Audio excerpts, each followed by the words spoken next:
You're about to hear an original HFY sci-fi tale titled The War of Silent Stars. When the last signal died, they found the cubs sleeping safe beneath the humans' wings. Find a quiet spot, put on your headphones, and let the stars fall silent.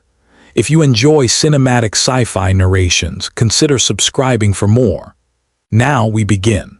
The last signal died at 03:14 ship time, a thin silver thread that snapped with a soft chirp on the bridge. Then nothing, no static, no echo. The galaxy exhaled and all the voices went out. Commander Mara Vale stood at the glass and watched the starfield stop blinking. A sky turned to still photographs. Beacon after beacon winked to black. Gates went mute.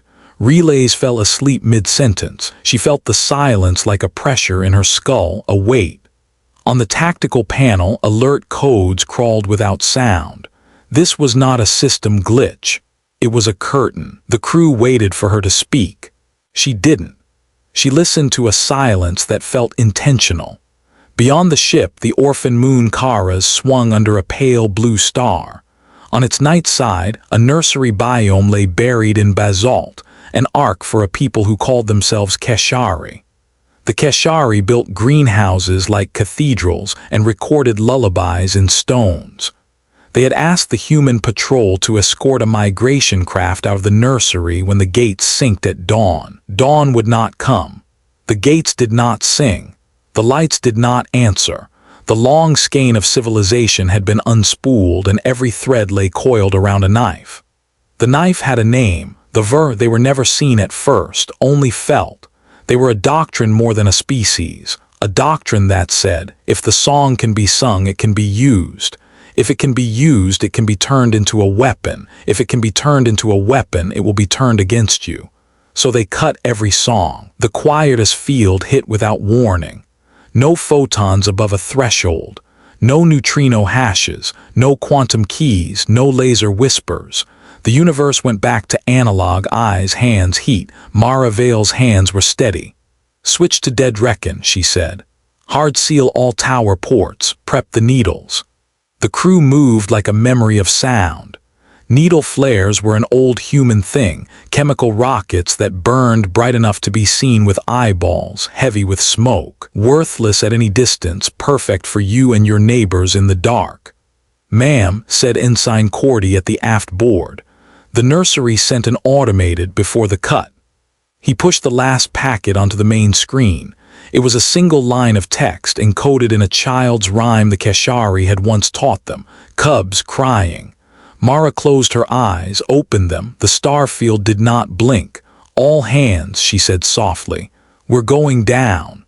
The human ship Carter's Wake dropped like a stone and lifted its nose and flared behind the basalt shelf. It slid on rails of fire into the nighttime crater and kissed the nursery's airlock with a grind that she felt in her bones. The silence deepened, no comms to the surface.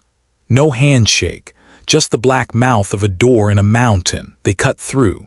Inside it was warm, air, plants in the low, sweet light, a ribbon of haze above a river of recycled water, and the smell, soil, honey, milk. The Keshari built with sense and touch. They carried their memory in textures. Under a canopy of crystal leaves she found them. 5 cubs, soft as moss, eyes wide and reflecting her face upside down in dew. They had been fed.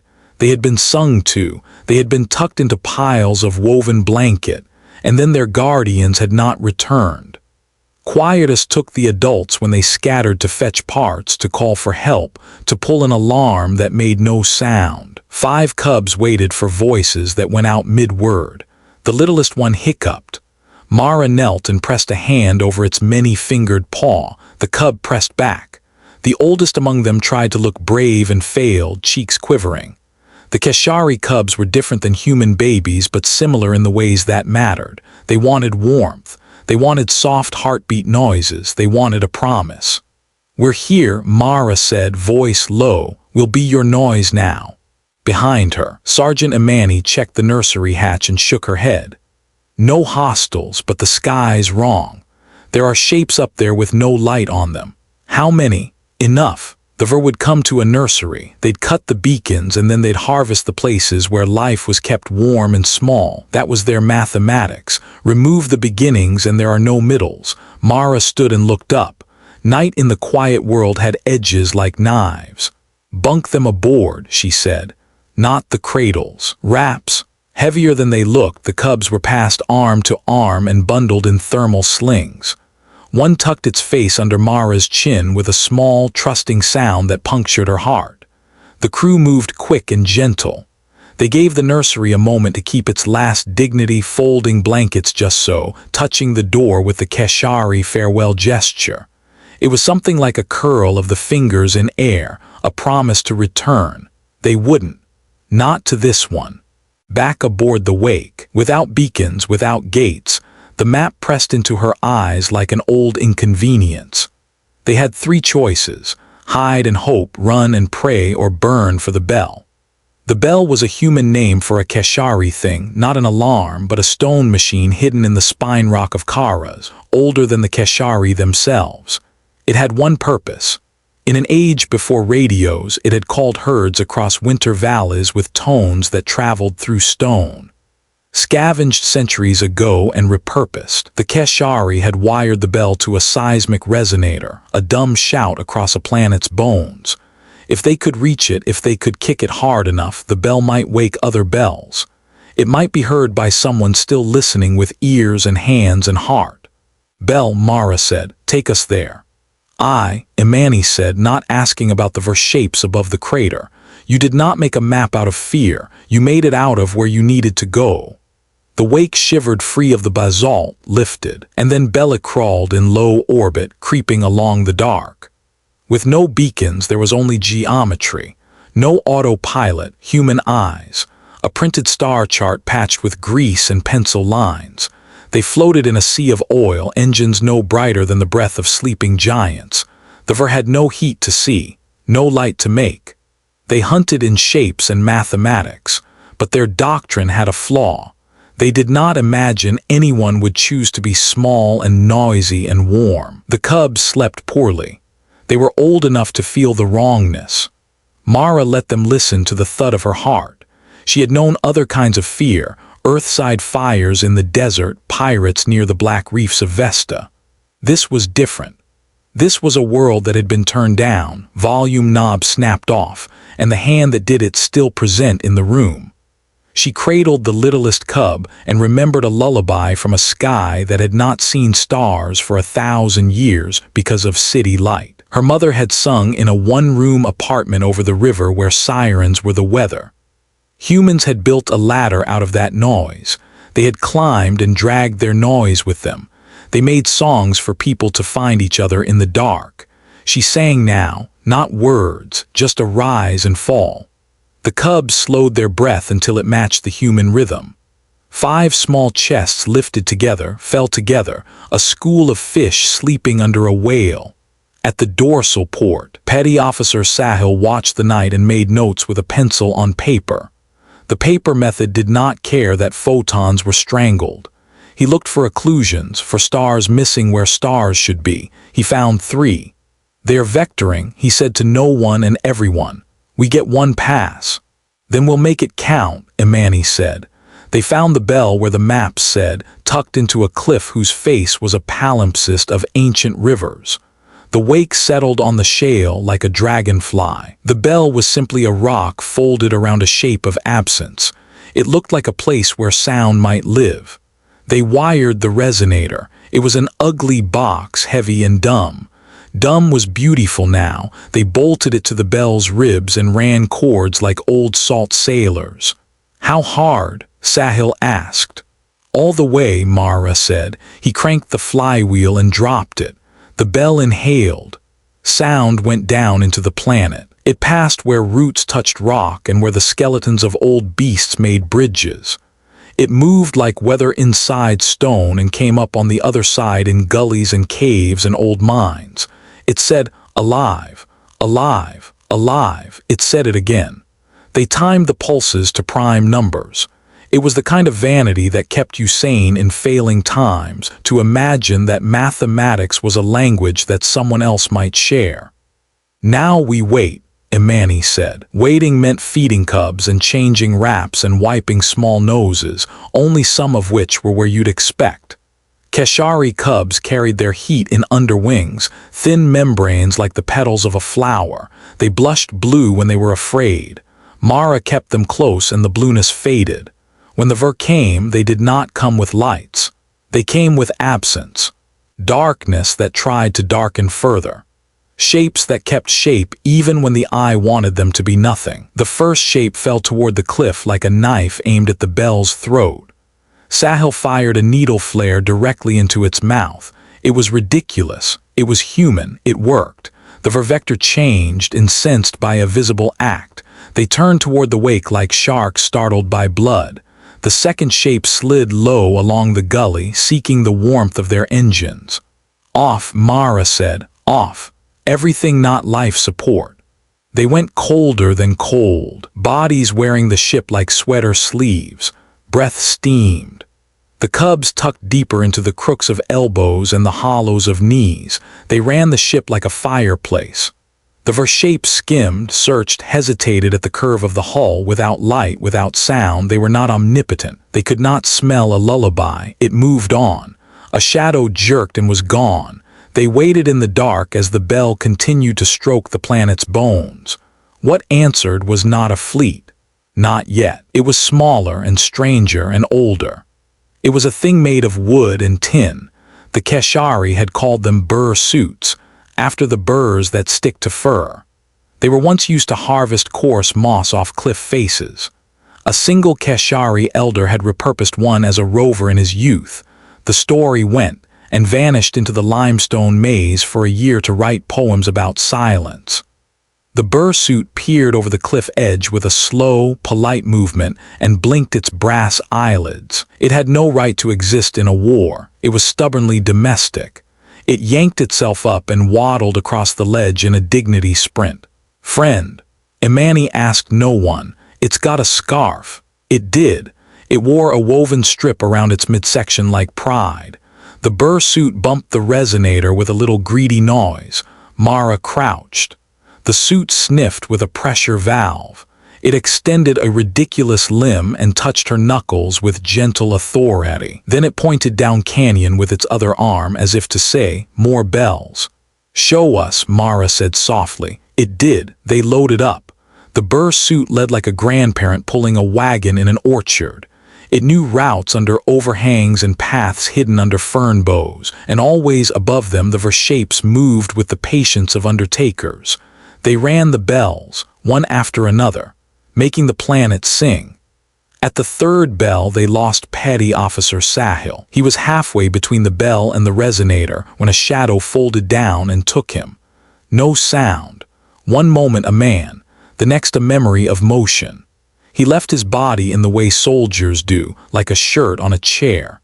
His pencil rolled until it touched a Keshari cub's foot.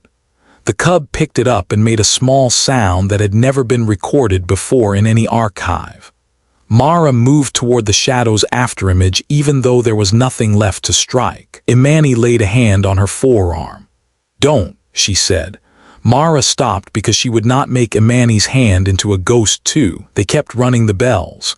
At the fourth, the burr suit paused and turned its brass head and looked toward the horizon like a dog who has heard its name. It thumped the bell with a sudden joy that made them jump. A tremor ran through the rock. A different kind of vibration, a high flute note under the bass. Another bell was answering, not the one they had struck. A bell very far away, then another, then two closer. Then one by one like slow rain the planet woke and spoke to itself. The Vershapes shifted directions, confused by a thing they could not map. The world was making noise with its bones. Mara felt tears she hadn't given permission for. She waited until the cubs were looking elsewhere to wipe them away. By the time they reached the seventh bell, dawn touched the rim of the world like a careful hand. The light was thin and brave. The cubs squinted and chirred. Their underwings flashed silvery. For a moment it looked like a morning like any other, workers in fields, bells rung to call a meal, children racing down walks made of old tambourines. The Ver didn't understand morning. They understood only the subtraction of signal. They swooped, three at once, toward the exposed ship, toward the humans who had dared ring a world like a temple. Imani's face went peaceful. She lifted a satchel with a little smile like someone remembering school on the first day. She unclipped it and slid it into Mara's hands. "What's this?" Mara asked. "Fireworks," Imani said. "Stolen from Midwinter 2 years ago. I used to be fun." Mara almost laughed and couldn't. They launched them all at once. Archaic human fire powdered into colors that had names like Dragon Breath, Tiger Rain, and Unreasonable Blue. They left smoke, they screamed. They spiraled, they popped. They drew attention like a band busking under a bridge. The ver curved like cats spotting a red dot. "Run," Imani said to the cubs without words. She made a gesture that meant run in every language. The bursuit smacked the seventh bell like a drummer with a grudge. Mara moved with the cubs and the old brass machine. Behind them, Imani was a silhouette surrounded by borrowed holidays, and if this world had had newspapers, they would have printed the photo forever. The seventh bell woke an eighth. The eighth woke a ninth. 9 was not a magic number for the Keshari. It was a magic number for humans who had kept cats long enough to draw myths from their accidents, but in this case it was 9 and it was enough.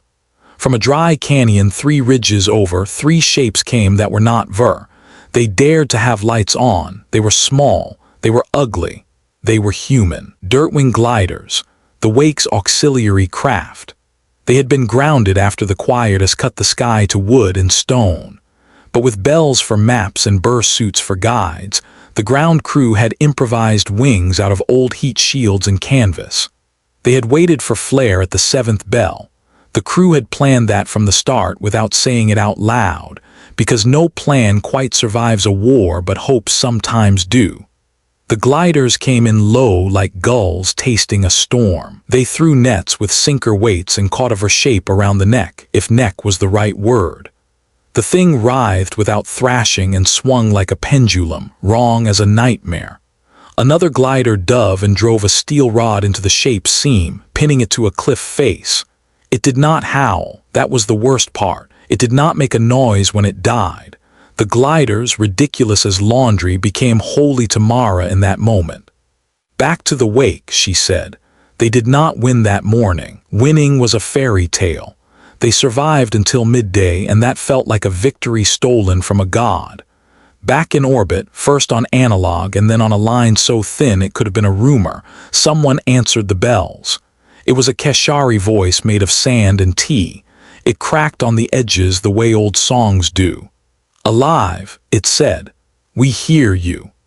Mara put her forehead to the glass because a visible horizon was the only proof she required for anything that day. The voice came from a place almost not a place, an old Keshari vault deep enough that quietus lost interest.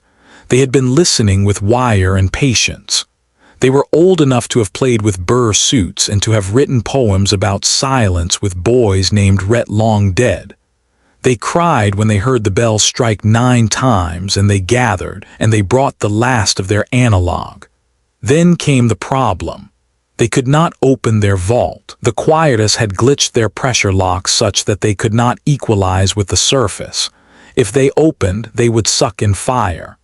The cubs slept under the human's coat, and the ship creaked, and the burr suit dozed with a soft wheeze. The Wake was a teapot in snow, functional and charming, and when it broke it would break into pieces that might be reused. "Ma'am," Cordy said. He was younger than he wanted to be. "If we can't reach them." "We can," Mara said. "We have a door that doesn't use pressure." "We do." She smiled without humor. "Earth." The problem with Earth in the old stories had been water. Water was everywhere. Water got in everything. Humans learned to build doors that kept water out in dumb ways that involved hammers and wedges and prayer. It taught them habits. Doors that didn't care about vacuum or pressure or bells, just wood and stubbornness. They would ride the gliders to the vault. They would bring wedges and rope and car jacks.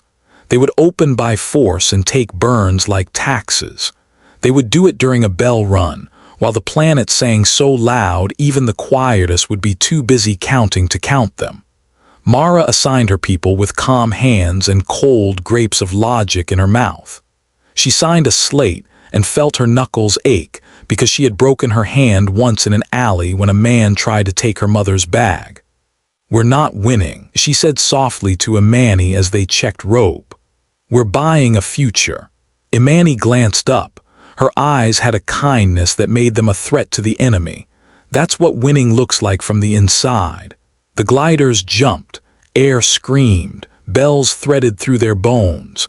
Mara clamped her jaw so her teeth didn't ring. The vault was where the old dry river sank and got lost in itself. It was crowned with prayer stones. The Keshari wrote blessings and piled them. They had words for different kinds of silence. The stones said, "This is the hush of children sleeping. This is the hush of snowfall in a cedar grove.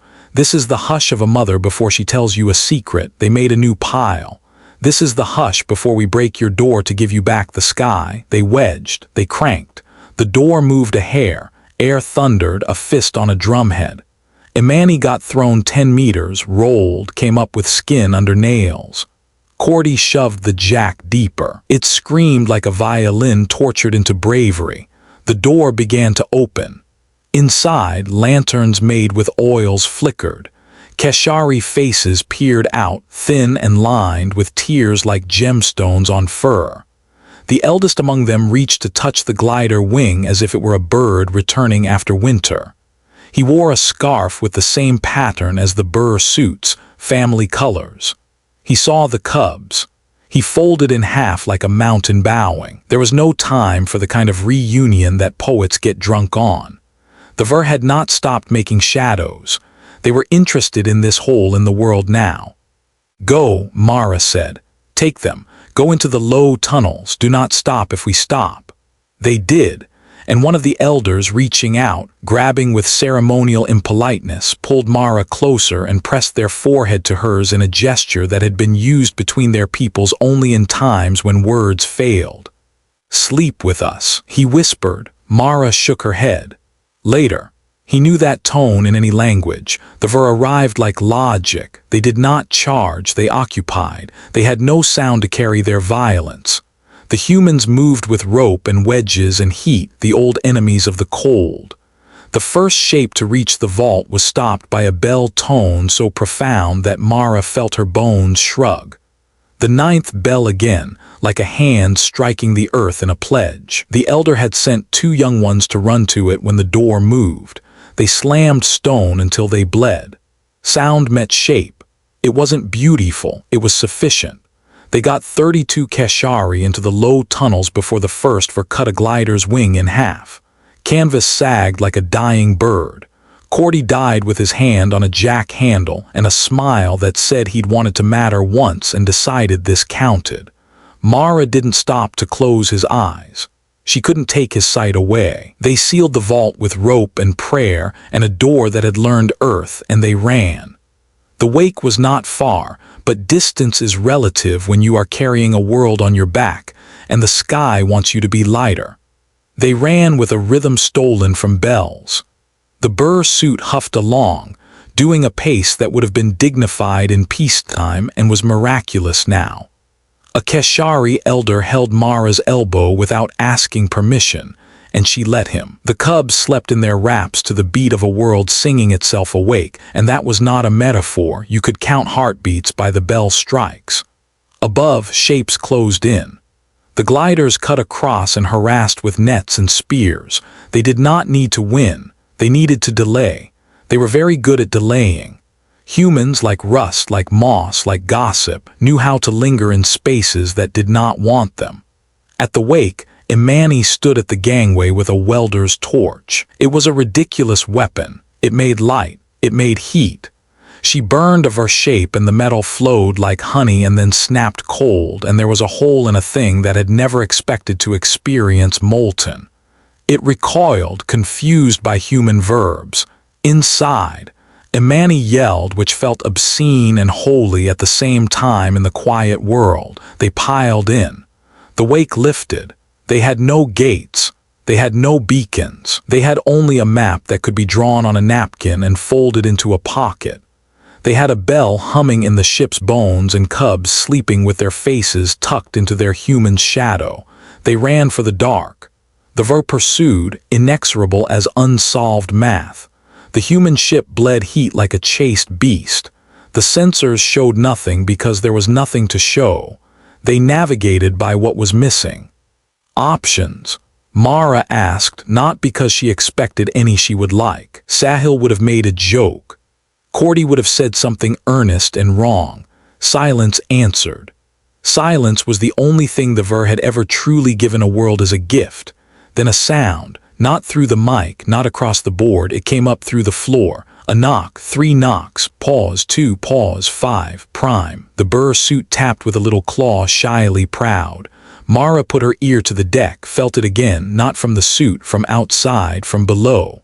From inside the planet, echoing back. A rhythm, a knock answer to the bell. Not one vault now, many. A chorus, not organized, not professional, something better. Alive, alive, alive. The Ver shapes stuttered. In their maps, the errors multiplied. A loud world was a messy world. Their doctrine preferred clean zeros. Burn, Mara said. What? All of it. We make a noise. They did. They dumped coolant and heated it with the torch and made steam in space because you could if you were very stubborn. They spat chaff and lit it with flares, and it glittered and confused the mathematics. They played a recording of laughter at volume 100 in an empty comms channel because it was a superstition that laughter is required for any true human plan to work. The wake did not fly so much as struggle upward like a person pulling hand over hand up a rope above fire. They cleared the ridge. They saw a valley the shape of a wide bowl made of obsidian. In the bowl, dark objects stood like an orchard. Bells, dozens. And at the far lip, 3 shapes with lights on their noses that cut the quiet like knives. Human, not fleet, not navy. Something smaller and meaner and built in a garage.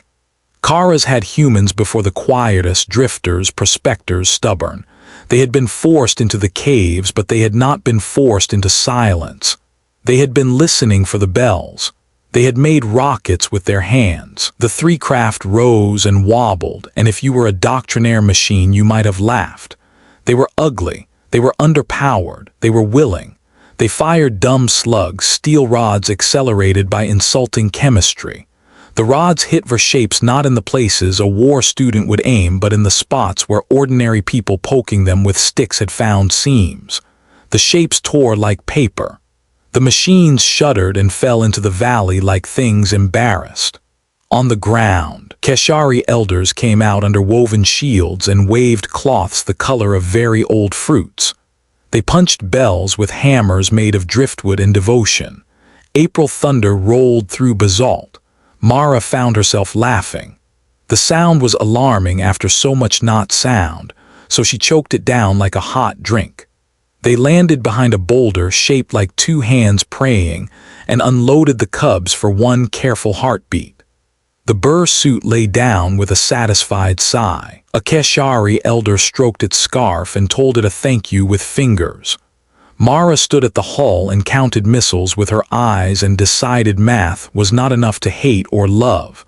It was just a tool. Intention was everything. They had the intention to get the cubs somewhere they could sleep. The quietus was not gone. Across the sky, the beacons stayed dead. The gates did not sing. But in the valley below, against a doctrine that had starved the universe of voice, there were small bright mouths open in defiance. They made a plan. They would not surprise anyone with its brilliance. Its beauty was that it could work when every beautiful thing had been damaged. How do you move children across a dead sky? You move the sky. They would turn the valley into a ship, not by lifting it, by making it ring in a coherent pattern, using the rocks themselves as an antenna. No radiation the Ver could subtract. Just stress waves. They would push a message through the planet's muscles to an old human outpost known to be built with ridiculous redundancies by a man named Holtz who did not trust anything that wasn't noisy. The outpost might still be listening. It listened with seismographs at first, back when the world was a place you walked upon. Holtz had never gotten funding for lasers. He had written an angry manifesto about it and died before it was published. His bitter little machines might save them now. They tuned the bells. It took the rest of the day and a portion of the night and the blood of 3 fingers and the patience of 7 elders and the instincts of a burr suit that had never before pretended to be a metronome. The human crew had grown up with music, but not this kind. They learned it because failure would have a body count. A message rose up from the valley floor. To anyone human or kind, alive on Karas, we have cubs, we have elders, we have breath and bread and courage. Come with hammers, come with light. The message moved. It shook dust off shelves 100 kilometers away. It made a canyon hum. It made a V-shape tilt its head if that is what it had and get closer and then get confused again by the audacity. By dawn, another one, it reached the Holtz outpost. A seismograph built to complain about earthquakes woke to a song. The outpost had 1 man and 1 woman and a child and an old dog and enough power to light a stove twice a day. They did not make speeches. They switched on their emergency line. It had no reason to work. It worked anyway, 3 notes. A pause, 3 notes. Yes. The Wake's crew forgot to breathe and then remembered clumsily. The cubs made a small chitter, amused that the large mammals had mismanaged a basic function. Now, how to move bodies across distances where the quietus would cut the lines like a careful gardener, walk them, hide them, noise and patience. Every bell became a mile marker. Every burr suit became a scout. Humans carried and pushed and held. Keshari elders told stories while they walked to make their feet less aware of the dumb distance. The verse searched. They found.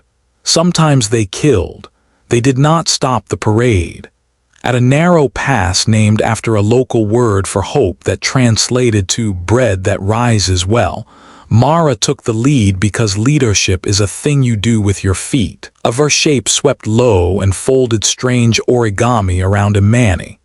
Mara moved without thinking into the fold. She was not strong enough to push it back, but she knew how to break a city man's grip from behind, and the shape was a kind of man in that it had joints. She jammed her wrench into a seam that felt wrong. She twisted. Metal groaned like a harbor in a storm. The seam popped like a blister. The thing jerked and released Imani. It turned on Mara with an intention that made the air prickle. She lifted her arms without quite meaning to. Her coat flared, a dark wing. She stepped sideways, her body a blind between shadow and what slept under it. The cubs felt the change in the air and made a sound that was not fear. It was fidelity. They tucked under the human's coat like chicks under a hen. The shape hesitated. It had never had a model for this. It pushed forward anyway. That was the problem with doctrine. It did not know how to flinch. Mara held. The coat was just cloth. The wings were a lie. The body was a story told to fools. Still, Imani came up on the shape's blind side and drove the welder's flame into its seam. The metal went to honey, then to ash, then to a hole that admitted cold morning. The shape folded in on itself like math that had been proven wrong. Mara exhaled. She hadn't meant to start breathing again. Show off, Imani said and wiped her cheek with the back of a dirty hand. The cubs went on pretending to sleep under the human's wings. By the time they reached the Holtz outpost, they were an army of people not interested in killing unless it was strictly required by the narrative. The outpost doors, built by a paranoid and maintained by 2 pragmatists, held and opened. Inside was light. Light made out of faith in wires. They ate. It tasted like the first time anyone had invented food. The dog sniffed a cub and decided the situation was acceptable, with oversight. The child, who had been taught that quiet is survival, whispered and then dared a giggle. The elders who had lived in high caves felt carpet under their bare feet and sighed.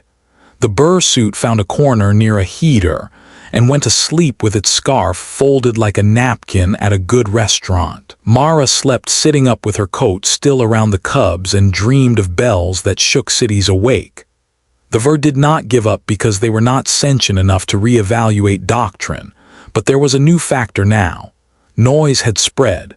Human noise, Keshari noise, the shocking insult of a dog's bark in a sacred quiet. The galaxy is large. It notices when a system stops singing. It notices when a belled planet rings like a hammered shield. From the black edges of space where the quietus thinned as it reached for new throats, something else arrived. Not a navy, not a fleet with banners. It was a freighter that had been a smuggler, that had been a school bus, that had been a family home for 20 years. Its name had been painted and repainted. Its keel number was a joke between lovers. It carried welders and bread, coils of rope, a doctor with a cough. It had learned a trick from old men in old mines, how to listen with your feet. It had come because it heard bells under a silent sky. The freighter burned unsafe. It spilled steam, it clanged. It arrived at the Holt's outpost like a miracle and like an insult to all proper war-making. It opened its belly and said, with the tone of a favorite aunt, "Come on then." They loaded the cubs. The elders followed. Humans threw in boxes full of everything that might become anything. The dog refused to be separated from the child and so put its paws on the ramp with the authority of a captain claiming his bridge. The Ver contacted them once through motion, through the absence of motion. A shape hung at the mouth of the canyon like a question. The freighter answered with a plume of steam shaped like a profanity you could read from the moon. They left Karas. They left bells still ringing. They left gliders tied to rocks. They left a burr suit asleep and promised to come back for it and meant it. They took the cubs. In the quietest field, their comms died again. The freighter had something else. A thing the smuggler phase had taught it. Signal by light when no radio loves you. They painted messages on the hull with phosphor paint. They flashed lanterns through portholes. They used the same code humans had used in wars when oceans had been the biggest silences they knew. The code was old. The Ver didn't know it because it had not been used in so long that archaeological curiosity would be required to have heard of it, and the Ver possessed no curiosity. The freighter flashed to another ship they could not see. Alive, alive, alive. The reply came like a wink in a theater. Yes, in the weeks, there was no other word for that weird time. They moved through dead systems along a network of analog. Human ships repurposed their hazard lights. Keshari rang new bells on asteroids and made dust dance with rhythms that could not be subtracted. A pod of Ulan whales, creatures who had navigated by gravity for eons, leaned against their hulls and hummed. A comet burst because someone had thought it would make the sky brighter, and the Ver paused to calculate the error. They saved what could be saved. They did not save all of it. Mara kept a grief list written on the inside of her arm with a pen that had bitten so deep the words stayed as faint scars even after the ink was gone. Names. Bells counted and never heard again. Ship names said under breath like little prayers to stop them from being swallowed. They taught the cubs to sleep through the sound of machinery. They taught them to wake to the sound of a human voice saying, "Up, warm, bread." The cubs learned to say bread, and no doctrine ever written has an answer for a small voice telling you what it wants for breakfast. When the quietus finally cracked, it cracked like ice that had never learned spring. Not with a bang, with a run of fissures. Beacons flickered and swore. Gates coughed and cleared their throats. 1,000 signals tried to speak at once and tripped over each other like students who had counted too fast and gotten to the front of the class unprepared. A fleet came then. Not proud, not beautiful. A fleet built by a civilization that had survived a subtraction. It had scorch marks and repainted hulls and names taken from bars. It had half its lights out. It came to Karas because it had heard bells. The fleet found a valley with a smell of metal and prayer. It found gliders tied to rocks with knots that had names. It found bells with dents that was the kind of song you could feel with your fingers. It also found a bursuit wearing a scarf, standing by a heater someone had set up with rocks and wire, patiently tending a pot of water. It tipped its brass head. It pointed a ridiculous arm toward the sky in a gesture that meant, in no language and all languages, there. Go, be quick. Bring soup. They did. They found the freighter slipping out of the quietus into the surge of voices like a person stepping from a cave into traffic. They escorted it in a cocoon of ships. They made a path with their bodies the way a city will for a lone cyclist with groceries and a baby seat. On the deck, the cubs lay asleep in a heap under Mara's coat. She had not meant to sleep, she had meant to watch the edge. But the human body is rebellious and will take what it needs from time like a thief. She woke to hands on her shoulders, Imani's, rough with burns and clean with soap. A light through the porthole made a shape on the floor like a door. The dog snored. The child had learned to snore from the dog. "We're here," the light said. Here was a station that had at least one working neon sign that flickered bar in a language you could figure out just by needing it. Here was air that smelled like oil and coffee and glue. Here were voices, too many voices. It made the ears ring. It made the heart choose. Mara stood and her knees popped. She lifted the coat. The cubs sighed and tucked deeper in reflex and then blinked open. They looked at her with eyes that had learned to trust not brightness, not volume, but the shape of a human silhouette over them in danger and in sleep. She wanted to cry and did not. Not yet. The fleet's commander, a woman with a wedding ring made from a stripped bolt, came aboard and took in the scene. She did not salute. She touched her own wedding ring and then her throat and then the air, her personal interference pattern of gratitude. "Welcome back," she said. Mara handed her a slate with the names of the dead. The woman took it like a gift. At the docking collar, a Keshari elder stood with the scarf pattern that matched the Burr suits.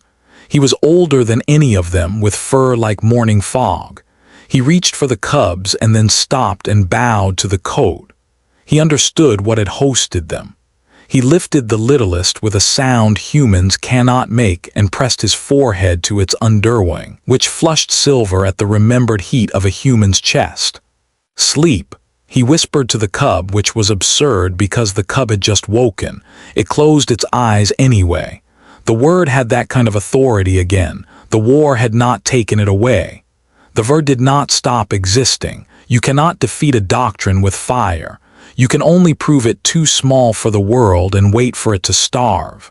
They began to. Humanity, with friends and fools, lit the sky not with factories but with bells and ridiculous flares and laughter recorded in a kitchen and played into vacuum because it offended the quiet. The Keshari sang with their bones. The whales hummed.